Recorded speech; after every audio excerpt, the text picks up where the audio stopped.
try to ridicule me, usually from a safe distance, by shouting, "Hare Krishna, hey! Hare Krishna!" and mocking my appearance. I quickly spotted the man shouting, "Hare Krishna!" and decided to be assertive by taking him to task for publicly abusing a good Buddhist monk.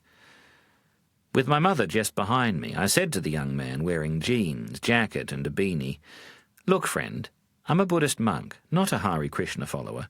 You should know better. It's just not on that you shout Hare Krishna at me." The young man smiled and took off his beanie, revealing a long ponytail on the back of an otherwise bald head. "Yeah, I know," he said. "You're a Buddhist monk. I'm a Hare Krishna." "Hare Krishna! Hare Krishna!" He wasn't jeering at me after all, just doing his Hare Krishna thing.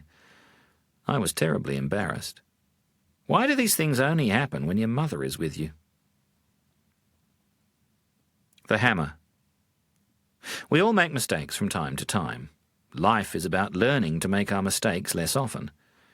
To realise this goal, we have a policy in our monastery that monks are allowed to make mistakes. When the monks are not afraid to make mistakes, they don't make so many. While walking through my monastery grounds one day, I found a hammer left out in the grass. It had obviously been there a long time, for it was already getting rusty. I was very disappointed at the carelessness of my fellow monks. All the things we use in our monastery, from our robes to the tools, are donated by our hard-working lay supporters. A poor but generous lay Buddhist might have saved up for weeks to buy that hammer for us. It just wasn't on to treat gifts so inconsiderately. So I called a meeting of the monks. I am told that my character is usually as soft as mushy peas, but that evening I was as fierce as Thai chili. I really gave my monks a tongue-lashing. They needed to be taught a lesson and learn how to look after the few possessions we have. When I completed my harangue, all the monks were sitting bolt upright, ashen-faced and silent. I waited a while, expecting the culprit to confess, but none of the monks did. They all sat, rigid, silent, and waiting. I felt very disillusioned with my fellow monks as I got up to go out of the hall. At the very least, I would have thought, the monk responsible for leaving the hammer out in the grass would have had the guts to confess and apologise. Perhaps my talk had been too harsh. As I walked out of the hall, I suddenly realised why none of the monks had admitted responsibility.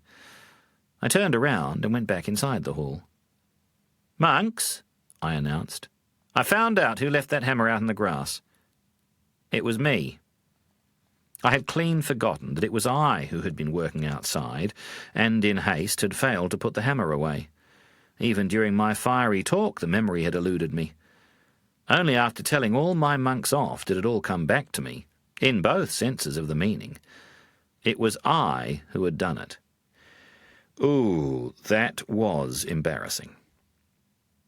Fortunately, we are all allowed to make mistakes in my monastery, even the abbot. Enjoying a joke at no one's expense. When you abandon your ego, then no one can mock you. If someone calls you a fool, then the reason you get upset can only be that you believe they may be right.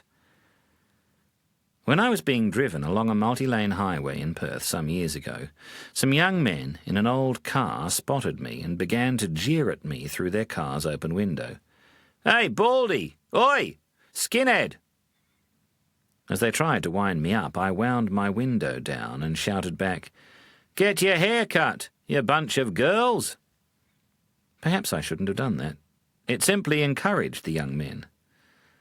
The young larrikins steered their vehicle alongside mine, pulled out a magazine, and with mouths wide open began gesticulating wildly to get me to look at the pictures in the magazine.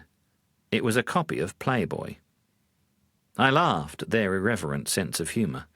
I would have done the same when I was their age and out with my mates. After seeing me laugh, they soon drove off. Laughing at abuse was a better alternative than prudish embarrassment. And did I look at the pictures in the Playboy magazine? Of course not. I'm a well-behaved celibate monk. So how did I know it was a copy of Playboy? Because my driver told me. At least that's the story I'm sticking to. The idiot. Someone calls you an idiot. Then you start thinking, how can they call me an idiot? They've got no right to call me an idiot. How rude to call me an idiot. I'll get them back for calling me an idiot. And you suddenly realize that you have just let them call you an idiot another 4 times. Every time you remember what they said, you allow them to call you an idiot. Therein lies the problem. If someone calls you an idiot and you immediately let it go, then it doesn't bother you. There is the solution. Why allow other people to control your inner happiness?